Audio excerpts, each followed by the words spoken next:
Hi friends, 17 July 2024 ఏం బండి పట్టు వస్త్రాలతో వైట్ అండ్ వైట్లో ఉన్నాను అనుకుంటారా? కట్టు పంచి పెట్టుకొని బట్టలు అన్ని వైట్ అండ్ వైట్లో ఉన్నాను అనుకుంటారా? మా ఇంటి దేవునికి పూజ చేసుకోవడానికి ప్రతి 3 సంవత్సరాలకు ఒకసారి మనకు వస్తున్నాము. నా ఏకాదశి కోసం అని ప్రతి 3 ఏళ్ళకి ఒకసారి గ్రాండ్గా పూజ అరేంజ్ చేసుకుంటాం, భోజనాలు పెడుతుంటాము, అన్నదానం చేయిస్తామంట గుడిలోను. నరసింహస్వామి గుడి, మా ఇంటి దేవుడు వచ్చి నరసింహస్వామి గుడి అనమాట.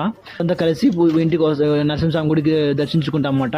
3 ఏళ్ళకి ఒకసారి ఇంటి దగ్గర నుండి రకరకాల పిండి వస్త్రాలు చేసుకొని అదేవిధంగా పాలకడవ అన్ని తీసుకొచ్చి ఇక్కడ పూజ చేస్తాము. మార్నింగ్ నుండి ఆఫ్టర్నూన్ వరకు ఏమి తినకుండా ఉపవాసం ఉంటాం. దేవుడికి నైవేద్యంగా పెట్టే వరకు ఏం భోజనం చేయము.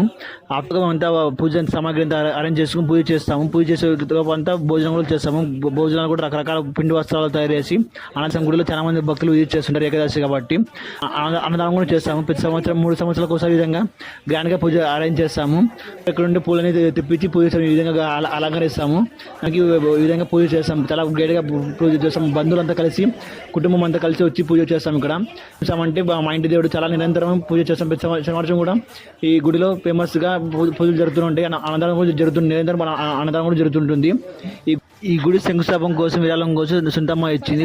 సుంతమ్మ అనేక మంది ప్రజలు కూడా విరాళంగా ఇచ్చి గుడి డెవలప్మెంట్ చేశారు. మా ఇంటి దేవుడి తరపున మా బంధువులంతా కలిసి విగ్రహం నరసింహస్వామి విగ్రహం ఇచ్చాము, పూజ చేసాము. ఈ విధంగా గ్రాండ్గా పూజ చేసాం. ప్రతి వారం గ్రాండ్గా నరసింహస్వామికి పూజ పెడతారు. పూజ చేసిన తర్వాత భక్తులంతా అన్నం తిని అక్కడ నుండి వెళ్ళిపోతుంటారు. మీకు నరసింహస్వామి ఇష్టం ఉంటే కామెంట్లో